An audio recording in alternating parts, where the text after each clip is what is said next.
Good evening, everyone. Perhaps like me, you are trying to think about and hope about the election and our country at this time. And I am very grateful that Pastor Amy Reumann is with us. She is the executive for Witness in Society for the ELCA.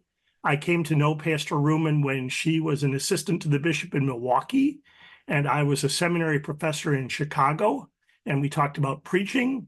And I've experienced her in this role, in her current role, as I visited DC, and I was both impressed and grateful.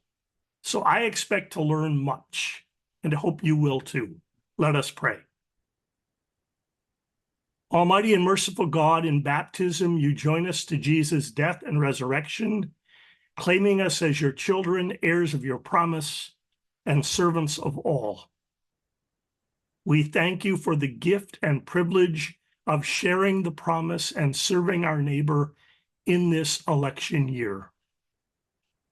Bless Pastor Amy in her teaching and us in her learning, in our learning, that together we may know your will and calling, and then by the power of your Spirit, give us the grace, the patience, and the courage to pursue it.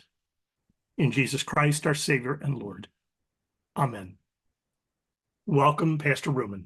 Thank you, Bishop, for your warm welcome. And hello, friends in Christ, neighbors, colleagues, disciples, and all of us who are gathering for this topic and this time. I'll say a few words first of self-introduction, tell you a little bit about what I do, and then our goals for this session. And after we go through our content today, we'll also look ahead at some of the others. I am joined by Karen Krieger, who is our Program Director for Advocacy Engagement in the ELCA, and she is in charge of slides. So Karen, you can just get the first title one up. And as she does, I'll tell you a few things about myself. The first is that I am an ELCA pastor. I have served in urban contexts, rural contexts, suburban context, and as Bishop Satterley said, as assistant to the bishop in the Greater Milwaukee Synod. But my two most recent calls have been related to advocacy, because every call that I've had, there's been a need for the church to speak and witness publicly. And so that has been my experience in parish ministry, in synod staff, and then later at Lutheran Advocacy Ministry in Pennsylvania, one of the state public policy offices of the ELCA. And now for the last 8 years, I've been in Washington, D.C. As part of the ELCA federal policy team, as well as working with the four institutional expressions of our public witness. So the federal work, which is probably what most people are most aware of and acquainted with. We also maintain a network of state public policy offices, currently in 17 states, not Michigan, alas. We also have an office that is a partnership with the Lutheran World Federation at United Nations headquarters in New York. And then we do corporate social responsibility, which is working with corporations for shareholder advocacy. And we will be actually joined by our Director for Corporate Social Responsibility at a later time to learn a little bit about that work. For myself, in addition to having been a parish pastor, I am a member now of Christ Lutheran Church in Washington, D.C., and I am this year council president. So to all the council presidents out there, I say thank you, thank you, thank you. When I was a parish pastor, I did not know how much wonderful work that is, but that is something that I enjoy. I am also a spiritual director. I am a master gardener, and I work at a nearby urban farm, helping with an intern program and teaching agricultural methods there. And then I have two daughters, both of them in college, one just off to her first year 2 weeks ago. So that is me, and that is also a bit about the vocation that I've been called to, where The Witness in Society team serves this church to support your advocacy, both on issues, but this year in particular, on election years, the interest in civic engagement and helping to support and lead that work. So for our session today, I have a couple goals for us. The first is to spend some time exploring our theological foundations as Lutherans for discipleship in a democracy, and the responsibility that comes out of that, our understanding of God and service to neighbor, to seek the common good. We are going to take a little break from some of that then, or build upon it, let's say. And I've invited a friend of ours, Ms. Autumn Byers, is going to, as a young adult, have a conversation with her about the importance of civic engagement for young adults seeking and serving through faith communities. And maybe how some of these avenues for discipleship you could consider as you consider your congregational engagement. We're then going to get to some of the how-tos. And as you're looking at your election year work, we're now at the beginning of September. How do we engage in a nonpartisan way and in legal ways in our civic engagement before, during, and after an election? So to give some guidelines for that, and then point you to several resources that you may want to consider for your work this year. So that's what we hope to do, and to do it in the next 45, 50 minutes, but have plenty of times for questions, follow-up, and consultation. Okay, friends, here we go. Next slide, please. When we talk together as Lutherans about witnessing to Christ and loving our neighbor, we are affirming that this is a vocation we have. It's not something that we do just in election year. However, it's something we're called to do all time, witness to Christ and love our neighbor. But in an election year, as we are in now, and there's something about coming out of Labor Day and realizing the campaigns, local, state, national, are really heating up, we have a heightened awareness and questions maybe about how to conduct ourselves, questions about how do we express our faith in public, while we discern, pray, and make choices as individuals and communities about candidates, issues, and the big decisions in front of us. But before going right there, let's start with a vision, which is God's vision for us and for all creation. And that vision can be summed up in the single Old Testament word, shalom. You're probably familiar with that, and know that most often shalom is translated as peace. But when you unpack it, the word means much, much more. Shalom is actually the fullness, the breadth, the depth of what God wants out of love for all of creation. Shalom is about God's intention that there be abundance, an abundance of peace, of well-being, of goodness, of truth, of beauty, justice, freedom, joy, the list goes on, wholesomeness, love, all of this, all woven together. And shalom is where we come from in creation. It's where we've started in the garden. And it's also the vision for where we are going. And it's what we strive for in our human community. Now, most of us, when we're asked to describe what we want out of life, shalom isn't necessarily a word that we reach for in everyday language, but it echoes through when we talk about civic life, our life in public. And so it's hidden behind phrases like the well-being of all or the common good. Shalom is in there, and that we can use earthly means towards God's intention. So if you know how to use your little hands up function, put your hand up if you've seen this painting before. And I'll bet quite a few have. For those who are in the know or not, this is called The Peaceable Kingdom. It's by an American folk artist named Edward Hicks, who lived 1780s to 1850 or so, 1849. And he was also a minister in the Society of Friends, also called the Quakers. And this picture exemplifies his religious ideas, and it's his attempt to capture in one painting the state of shalom, of peace, of nonviolence, and of wholeness. And so he drew on Isaiah chapter 11, where the children, where the lion and the lamb are lying together with one another. The predators have given up eating meat and they're all eating hay, and even the child can play with snakes without harm. And even in this very romanticized vision of shalom, there's even in the back a recognition that sometimes political negotiation helps to make things, help to achieve harmony. And so Hicks included his vision, his version of the original indigenous people meeting with settlers of Pennsylvania, led by Quaker William Penn, negotiating a treaty. So my question, next slide, please.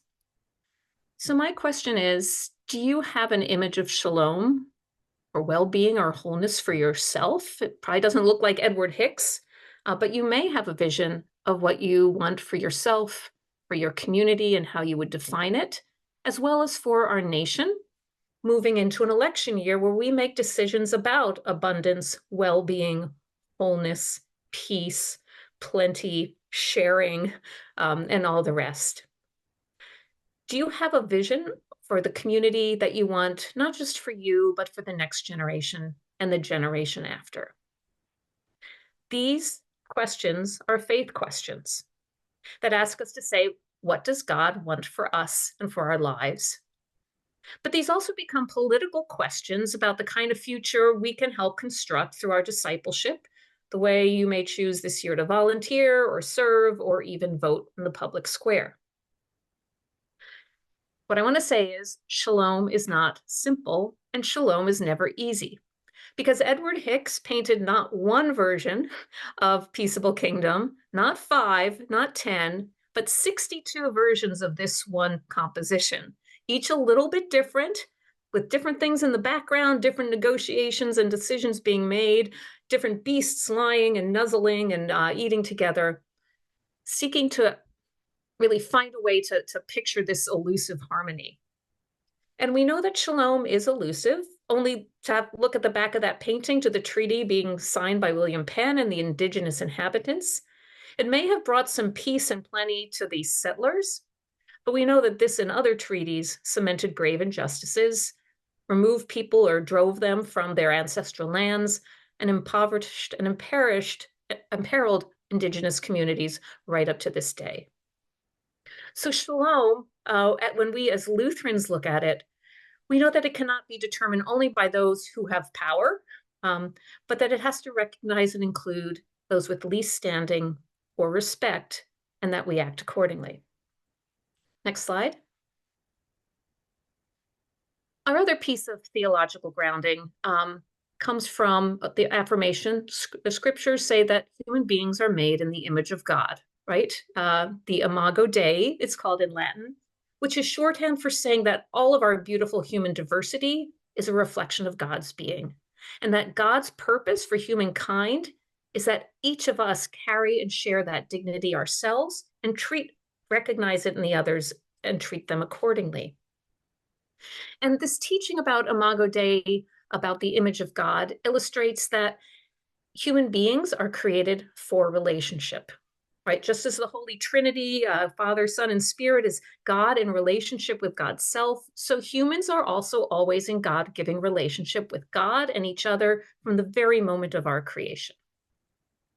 So being made in the image of God is about more than how we look, right? It's the gift of a vocation to participate in God's work of creation, of fostering shalom, to creating well-being in our social communities, in our political lives and choices, and in care of the earth.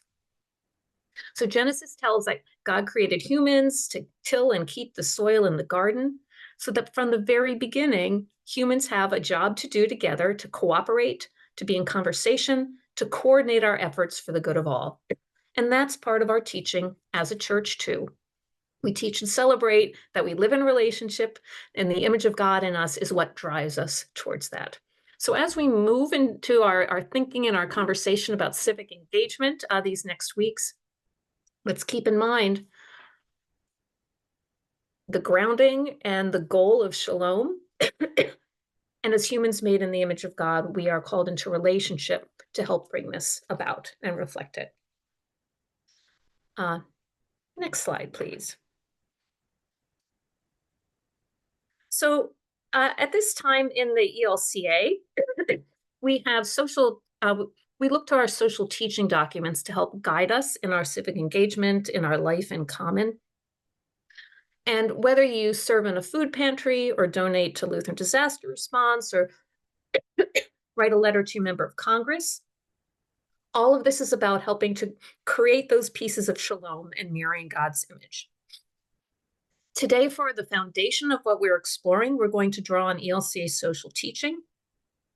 And we'll have session 3 where we'll get much deeper into our social teaching documents about the policy that sets for our church and the guidance in public affairs. And so today we're drawing primarily on our government and civic engagement in the United States, discipleship and democracy document. There'll be a link to that at the end. But I also want to draw your attention that as a church, we're in the middle of a much larger project, a statement on civic life and faith is still open for study and feedback through the end of September. And all the feedback that comes to it that you can study yourself and do it online or do it as a congregation or community, all of that will then be considered into a draft that will eventually make its way to the next churchwide assembly next summer for adoption by the ELCA. Next slide, please.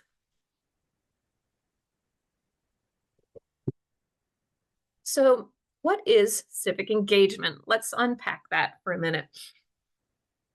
So this series takes place in an election year. We want to offer support and guidance, but to just focus on elections misses the larger place of perhaps election and voting work and turning out the vote in civic engagement and the life of discipleship, which is every day and all the time. Here's something that our social message says about it. ELCA social teaching holds that all residents of the United States have a responsibility to make government function well, not to abandon our democracy, but to engage it in a spirit of robust civic duty. For Lutherans, this responsibility is lived out as a calling from God, expressed in the discipleship described in our baptismal promises. It is based on our understanding of how God governs human society. So let's unpack this full sentence for a minute. First, it's saying all residents, so that we're called to civic engagement, yes, as citizens, but also as people who vote or who don't vote yet, as residents, as adults, as young people, and people of every life stage. All residents have this calling as part of their faith. And this is very different, of course, than the origins of the US when this kind of activity was limited to white property owning males. All residents are called to this. Responsibility. This statement reminds us that as much as we like to complain, and sometimes should be complaining about what's happening in government, we have a responsibility to make government function well. It's on us to be a part of the solutions for this. This sentence goes on that when it seems that we want to walk away, our job is, or our role is not to abandon our democracy, right? But to engage it. And so there's a challenge in that because there are certainly times I am not looking at the paper this election season, turning off the radio. I just want to break from all of it. But we are overall called to this engagement and active participation because what does it say? This is a calling from God, expressed in the discipleship described in our baptismal promises. Civic engagement and our ELCA civic engagement guide, we'll look at that a little later. It says civic engagement means working to make a difference in the civic life of our communities and developing the knowledge, skills, values, and motivation needed to make that difference. It means promoting the quality of life in a community through both political and non-political processes. Civic engagement is simply when we move out of our personal, intimate sphere into the public to help shape the future. A democracy could not function without that, right? And so that we have to go into the public square to build relationships, make decisions, elect leaders who are responsive to the views and needs of the people, and then to hold them accountable. Let's pause for a minute and use your chat feature. Open up your chat. And can you write some examples of civic engagement you have engaged in your church or community? What are some examples of civic engagement? And Karen, would you be able to unmute and read those as they appear? Well, I see voting and writing letters to the state and federal legislators. Someone's an election worker, working at the polls, city council meetings, school board, advocacy for women's health, helping to register voters, food pantry work, letter writing, Girl Scout leadership, writing. My church is a voting center during every election, and we are holding a letter writing party for God's work, our hands. Community meals, inviting others to vote, advocacy. Someone's a volunteer firefighter. Some have been part of a meeting at the Capitol. Some have met with candidates, took part in the church's Pride Parade activity, debating with civic leaders, inviting elected leaders to the congregation, mentoring, being part of a recovery team after a tornado, interfaith gathering on bridging divides, hosting 2 precincts during the elections, donating blood. This is a lovely list. Engaging with Indigenous government, Zonta Club advocacy for women, active in Sophia, and writing to political leaders. Thank you for the contributions keep coming. A land acknowledgement, using that at the start of each service. Church is a voting center, and writing to letters to state officials and to the president. Wow. That is very impressive, and it might be going on. So we can take note and take heart of all the civic engagement that's happening, even if it's not a word you use to describe your volunteering or your service before, it is. And so in our social message, there is a list of some of the forms that civic engagement takes. That's the next slide, Karen. Sorry, making a toggle back and forth. Here are some of the examples there. Informed and regular voting, participation in efforts such as the census, because we know the census participation and results determine so much of what happens in our communities, especially for poverty-focused programs that we care about. Going to attend public meetings like during August recess, public service as government employees or in a public office. Lutherans hold public service in high regard. We have since the Reformation, and that is why we pray regularly for our elected leaders, and we honor their service as a vocation. It can be involvement in political parties and campaigns, advocacy about particular issues, volunteering, community organizing, and nonviolent protests. So, given your previous list, I don't think there's any of these that would have surprised you as being part of something that we would do in church or as part of a faith community. I think the interesting question, which of these do you wish you could do or would like to try to stretch yourself to do, either as an individual or a community, as we think about our civic engagement? Just a few quick pieces from some things that the social message on government and civic engagement goes into that you could spend some time with as a church or community. The first is Lutherans care about government because it is a gift of God intended for the safety and flourishing of human life. This may or may not be something you agree with all the time, so it can be a bit of a challenge for us, and we will really unpack this in session 4 when we'll get into more about government. The statement spends some time acknowledging there's a spirit of broad dissatisfaction, mistrust, protest, and even contempt of government in the United States. And we know from national polls that there's 17% of people in a recent Pew poll stated that they trust their state, federal, or local government, whereas 83% expressed that they had mistrust of one or all. So this is a very challenging time as we talk about government, as we move into election, because all of this, of course, informs our behavior and our attitudes. What the statement will unpack, and if you spend some time with it, this could be a whole discussion in an adult forum about our trust in government and why, but also the affirmation that we believe that God acts through government just as God acts through the church.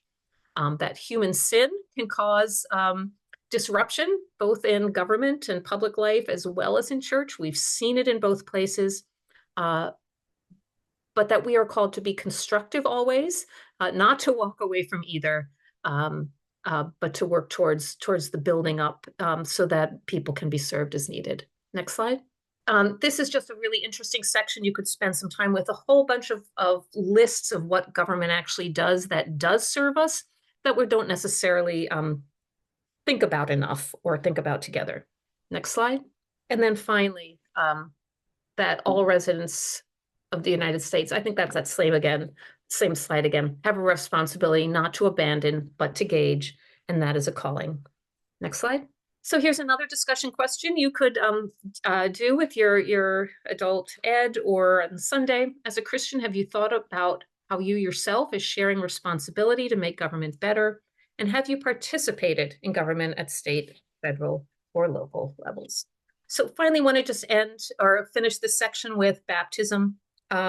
We know the baptismal covenant as it finishes off to strive for justice and peace in all the earth, but really every step along it to, live with God's faithful people, to share the Lord's Supper, to follow the example of our Lord Jesus Christ.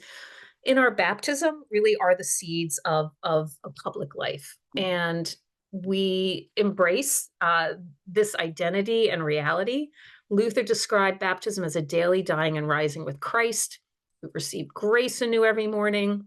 And we affirm that God's grace assures us that we die daily to sin, including the temptation of fixing our identity to a political position or an ideological stance, or anything that is short of attaching our identity to God's love and grace for us. And so that love and grace that claims us in baptism then flows from us to share that same love and compassion with our neighbors. That's at the core of our civic engagement. It's that vision of shalom. It's that grounding in the garden and that goal of shalom, of lion and lamb lying down, peace and plenty for all. And that our civic engagement through our baptism is one means by which God calls on us to be active there. So I'd like to invite Autumn to unmute and spend a little time in conversation, hearing about you and some of your experiences, convictions, and insights around the role of civic engagement for young adults in the church today. Okay, yeah, thank you for having me, Amy, and everyone. My name is Autumn Byers, and I live, work, and am a church member in the Grand Canyon Synod in Tempe, Arizona. I go to University Lutheran Church and Lutheran Campus Ministry at Arizona State. And my computer is sending me notifications. Sorry about that. And I just finished up a year working as an advocacy fellow for the Lutheran Advocacy Ministry of Arizona. That fellowship program is run through World Hunger, because World Hunger is dedicated, of course, not just to filling people's bellies, but to deconstructing the systemic barriers that cause hunger in the first place. And a huge way that can be done is through public policy. We've kind of, touched on the ways that it is important to engage in public policy because it is a very direct thing impacting our communities and the lives of our neighbors. How many people here are familiar with Bread for the World? Okay, so some, yeah. So Bread for the World is another ecumenical Christian advocacy group started by a Lutheran. And they estimate that federal nutrition assistance is able to provide about 10 times as much support to hungry families as our churches and charities and food banks combined can. So that's a really good estimate that speaks to how important it is that our public policy is engaging with how it can best and most proactively help people, because when it can, it really can. Amy, do you want to ask me questions? I have a couple questions for you for the next couple of minutes, Autumn, and you can already see Autumn brings a great leadership and conviction in her vocation that's been in advocacy and public witness in the church. So you've thought a lot about civic engagement in an election year and why it's important to young adults. What can you tell us that we might need to know about how young adults make those connections? I get a lot of questions about young adults in the church. As a young adult in the church, not every fellow who participates in the program is Lutheran, but I am. And everyone from people in my congregation on up to church-wide ask about how do we engage young people better. And my answer, no matter the conversation, always in some way comes back to civic engagement.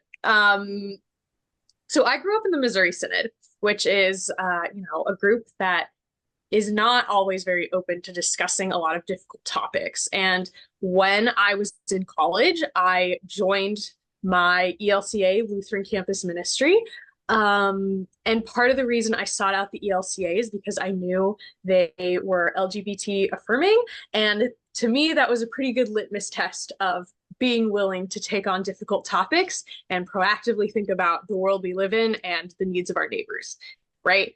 The entire good news of the gospel is about caring and loving for each other, lifting each other up, building a community where no one has to go without, right?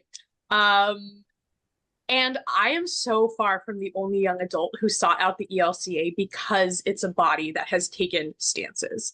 I think sometimes it can be very scary for churches to talk about policy or engage with civic discourse, or we even have just this last week, my very last week of my fellowship, I was talking to a church that decided they did not want to be a polling place because they just thought it was too controversial to bring into their congregation. But young adults feel the opposite. So many young adults are thirsting for a church that looks realistically at the world we live in. So I have friends. I have one friend who grew up in a completely atheist family. She found Christ while she was in high school, and when she moved across the country for college, her mom found her a church specifically that espoused these public and proactive values, and she read our social statements before deciding she wanted to join. And she thought, this is a church that tells me outright how they care for people, and I can get on board with that. I have another friend who left his church during college and joined our church specifically because we were a church that continued to enforce mask mandates and policies to protect each other, even though that was very controversial in some churches. And he thought, I need to go to a church that actually truly prioritizes caring for one another. And now he's our council president. So across the board, I see this in a million different ways at my church, but across the young adult area. Christianity in America is really shifting. It is no longer, it's not common anymore that all of your neighbors on your street are at church on Sunday morning. It's much less of a cultural expectation. And in some ways, I think this is good because it is allowing us to re-examine, why do we go to church? Do we go to church because all our neighbors are going to church? Or do we go to church because we have a connection with God and an obligation to our community?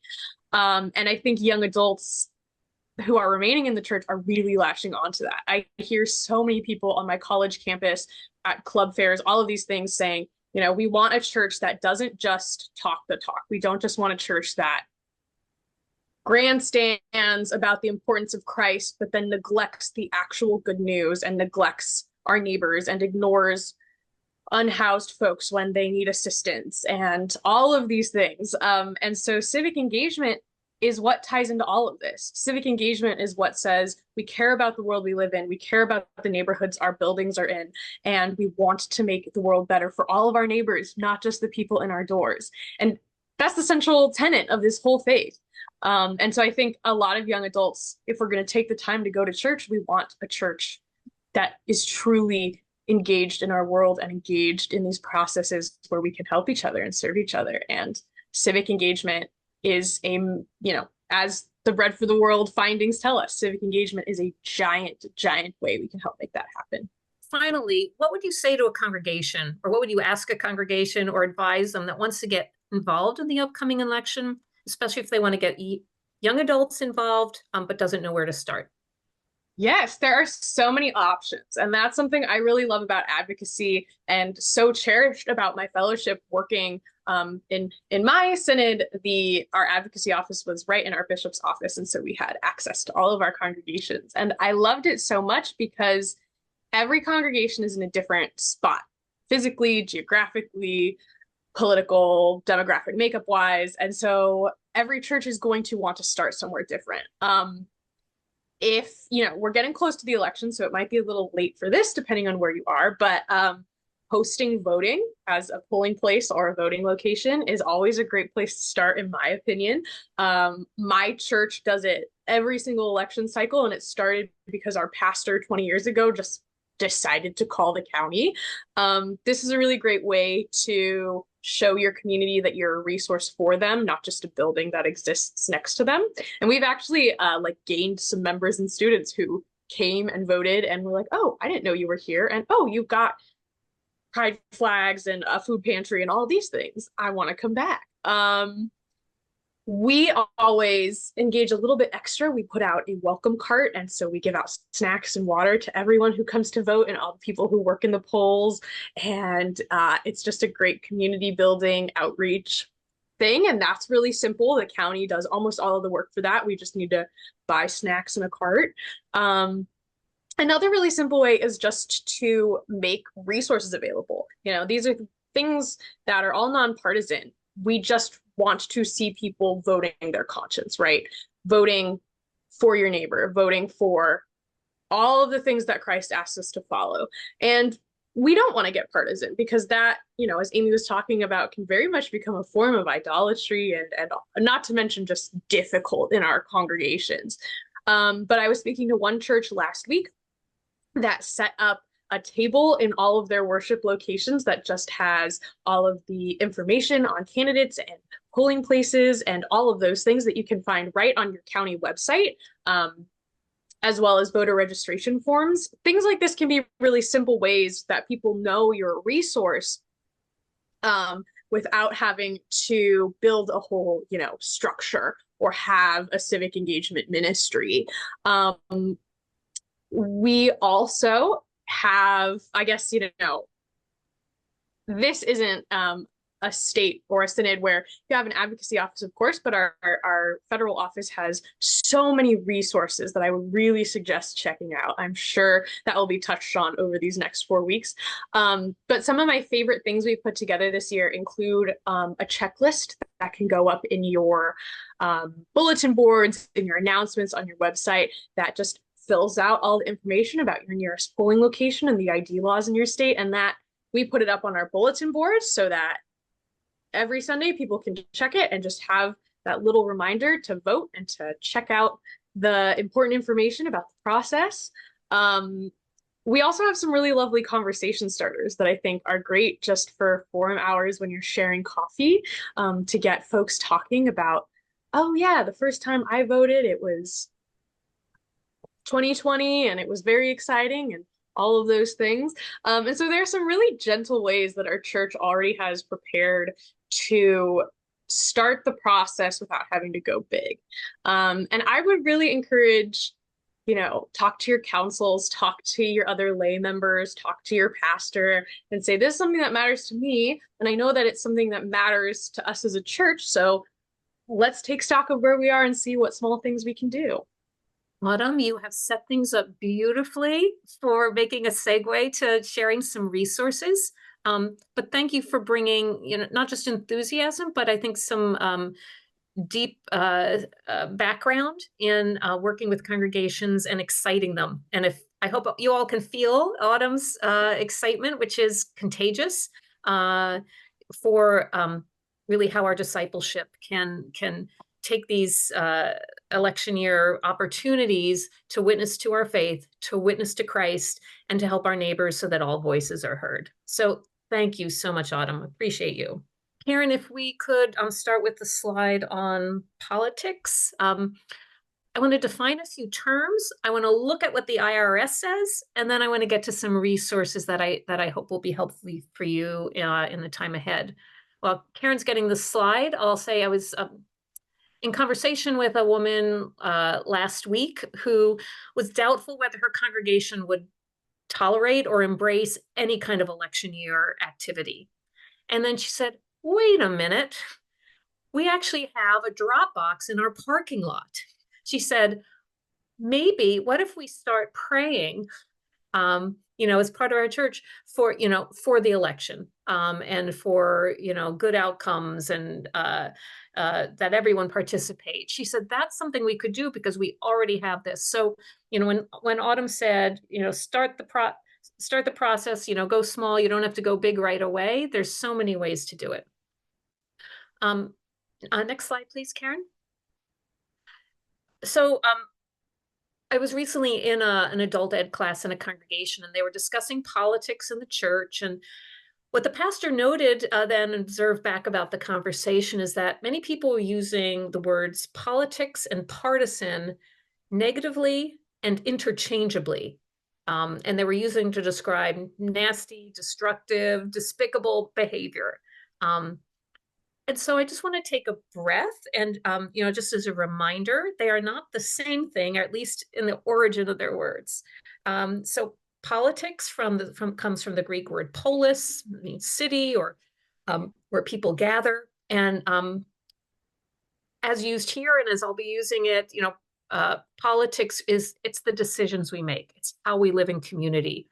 It's how we negotiate the common good. It's not a dirty word. We do politics when we elect our council members, for goodness sake, or set next year's budgets. And so representing that politics in and of itself is not a problem, or should not be for us. It's part of our life together. The word partisan, however, has become problematic in this country. Strong loyalty, sometimes blind obedience to a group or a party or faction or set of beliefs. And that takes particular forms in the US with our parties. Whereas nonpartisan is working in a way that is free from party affiliation, bias, or designation. We know we're in a time of hyper-partisanship right now in this country. If you just say whether you prefer Fox News or MSNBC, you're already labeled by all sorts of different preferences, including where you live, if you're urban or rural, what your what region of the country you live in. There's all sorts of ways that we are pegging one another, and we have just seen the rancor, the deep mistrust, and even the fear that's expressed from whether you're Democrat or Republican towards members of the other party. And there's all sorts of ways that's been measured. We're not going to take time to get into this now.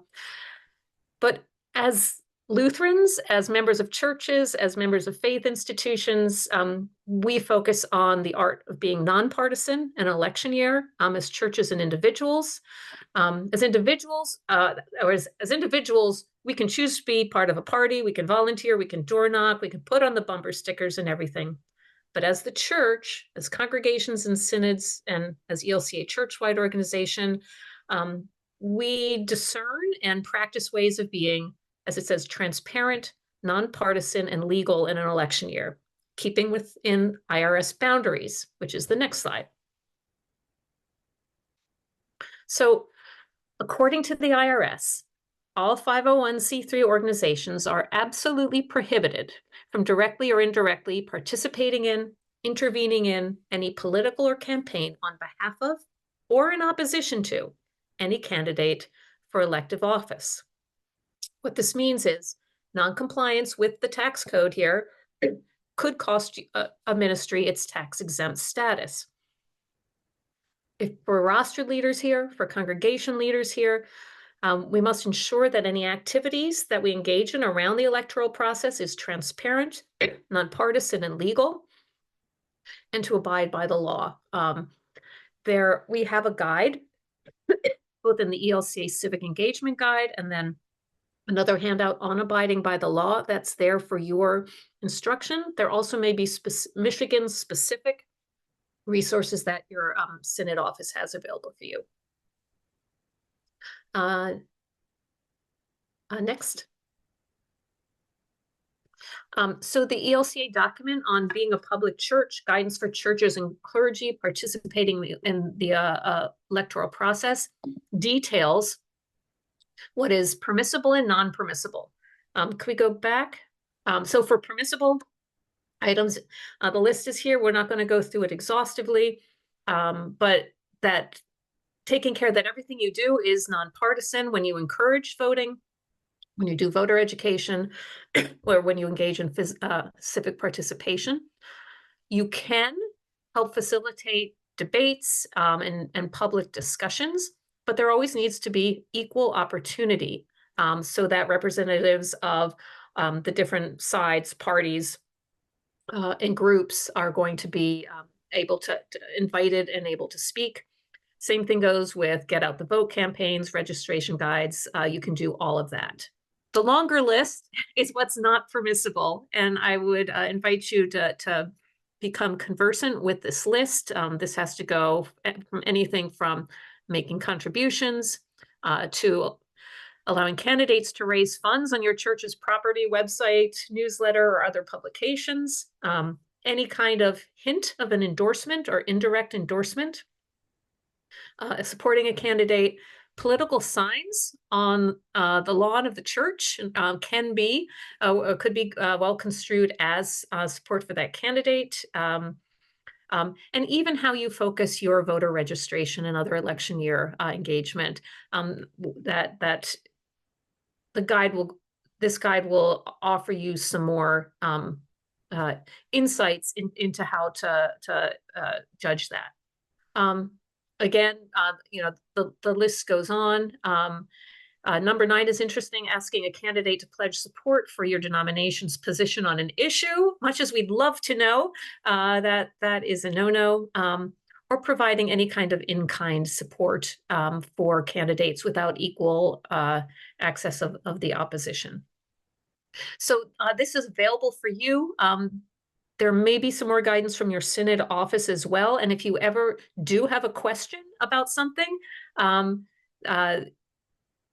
connect with your Synod office, and there's a Synod lawyer as well who could probably provide some extra insight. Next slide.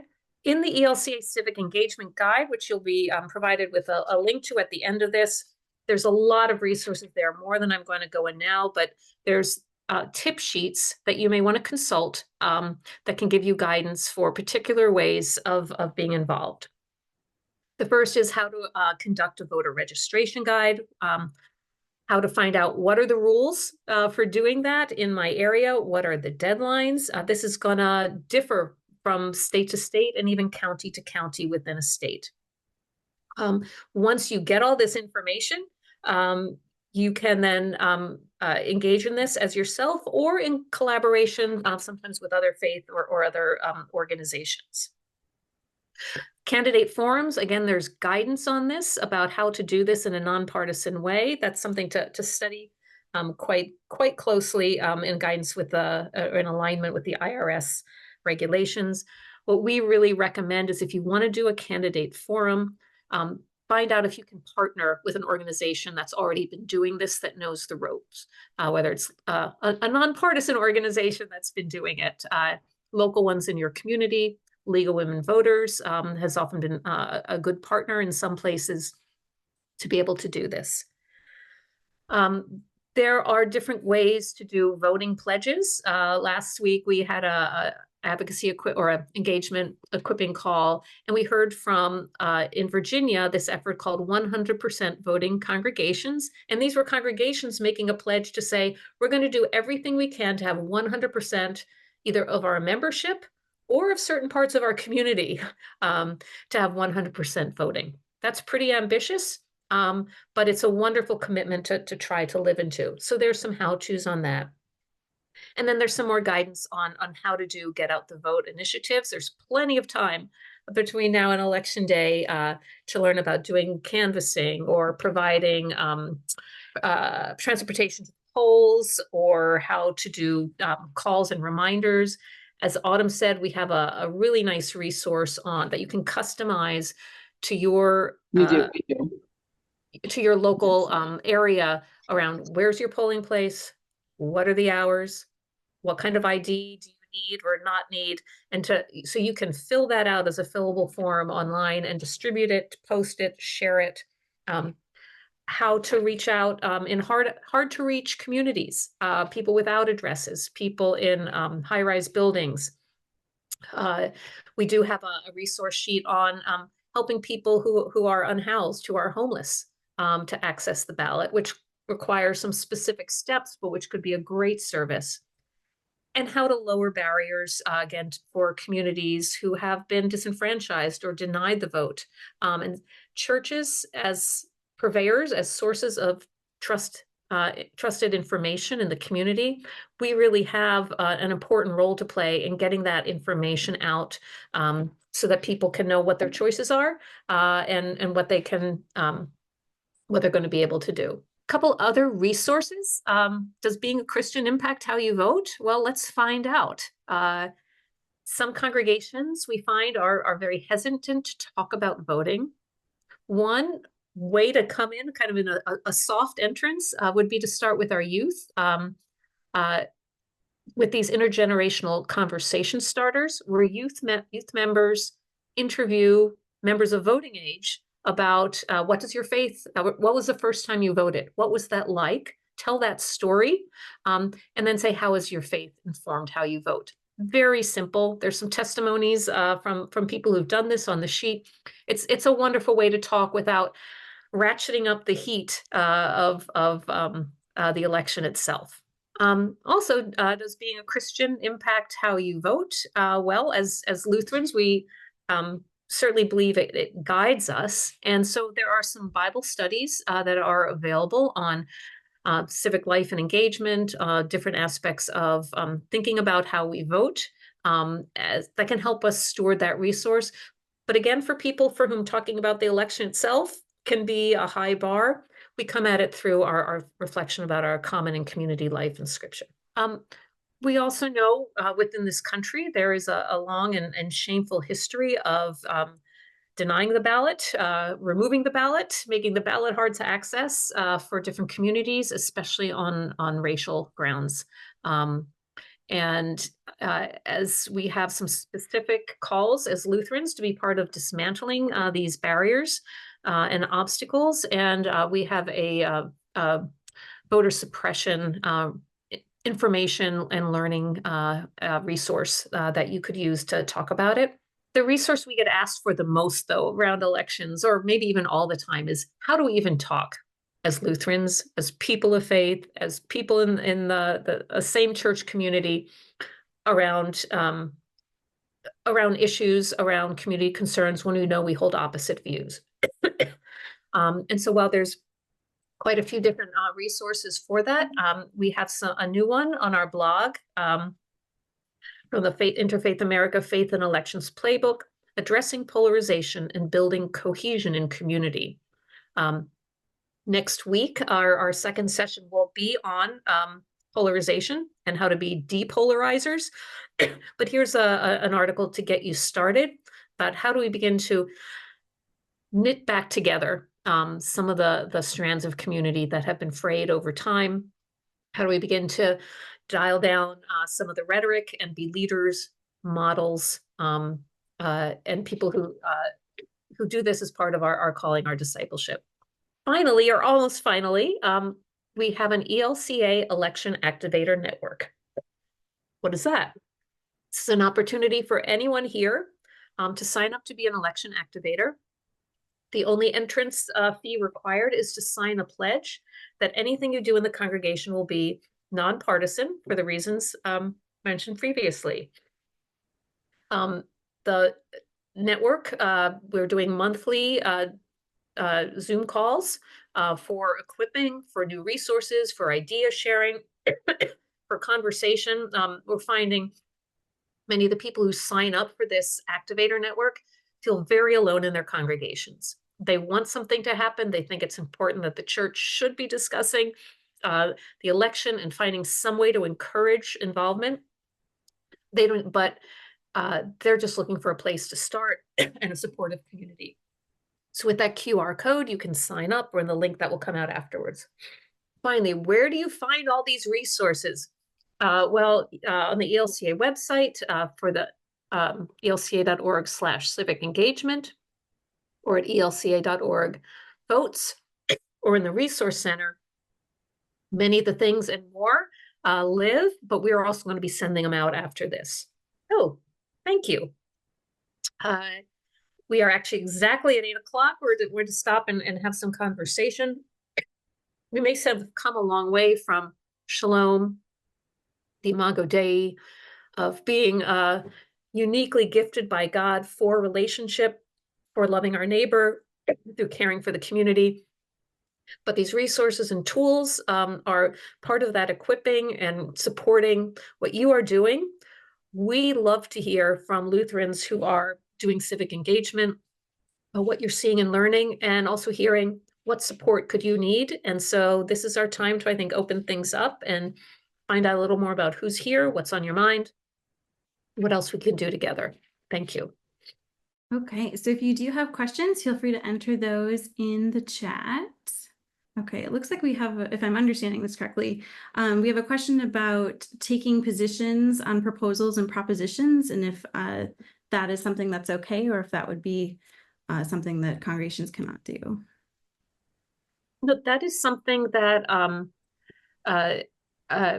you can do because they're not aligned with the party. There may be partisan takes on them, but they're not aligned with a party stance. And so to conduct education, I think is within the realm of what congregations can do. Just don't bring in one candidate to talk about them. Since there are no questions, and since I don't write in the chat, I'm going to ask one. Is that okay? Sure. So, Pastor Amy, today is Tuesday, and God's Work, Our Hands is Sunday. And so say I'm a congregational leader leaving this class really excited and wanting to do something, wanting my church to do something in, 5 days? What could we do? Actually, Karen, would you like to handle that? Because she has created some resources for God's Work, Our Hands Sunday. I did not set that up. Yeah, I'd actually be glad to. I was trying to pull up the link as the question was posed. There is you've probably seen the ELCA God's Work Our Hand toolkit, and in the toolkit there's an advocacy section, and we do suggest that maybe some kind of civic engagement in this election year might be of interest to you. There's a couple of ideas, as well as connections to state public policy office networks, and others who might have information. And there's a template letter too for congregations who might be involved in some kind of direct service activity and want to think about some of the systemic issues that they could speak to in conjunction with that activity. So I'll share those resources here. Thank you for raising the question. Yeah, and I'll say we've proposed but not been persevered yet in maybe it could be God's Work, Our Hands, Our Voices Sunday, because we have for several years included an advocacy action as part of the toolkit, knowing many congregations work on hunger or housing. And there's always something happening in DC, decisions being made or at the state level that would impact access to food, affordable housing, reduce homelessness. And so we can go out and serve with our hands, but then there are ways we also serve through our voices. In an election year, this is one other way. I will say also, it's really rooted in our theology, the suggestion that, could you use God's Work, Our Hands Sunday to also thank your legislators? We often don't say thank you clearly enough. And because as Lutherans, we honor the vocation to public service, to take an intentional time and say thank you for the things that you can say thank you for. honoring their service and really giving encouragement at a time when we hear from many public servants, it's a very hard time to serve. Great. It looks like we do have a question about how things are communicated. I think maybe from advocacy or Witness in Society, do you have like a blog or anything that would be helpful for people to follow to get information on what's going on? We put out, we have a blog, and there's a blog page for this election season on election engagement, and it grows. There are new things added to it all the time as new resources become available. I would say we're punching above our weight in some ways this year. We've really put out a lot of new resources in response to incredible interest, curiosity, demand from congregations, leaders around the country. There's things we haven't mentioned here, like worship resources for a national election. We have a handout on that with some beautiful prayers. And so that's one place to just bookmark and look at. If you're in the Election Activators Network, that group is going to hear first about everything when resources are sent out. Then there's our Connections is the name of our newsletter that goes out monthly. So for those who subscribe to our alerts or who sign up for the network, you do get all the action alerts on different issues, as well as then a monthly, really rundown. Here's the latest on the issues that we're currently pursuing. Here are some of our latest resources. Here are upcoming events. So that is once a month. We try not to send out too many things. You can tell us if we are. All right, I'm not seeing any, so we can wrap up a little bit early. Thank you so much. This has been a wonderful introduction for our series. We're very much looking forward to everything else, and thank you all so much for coming.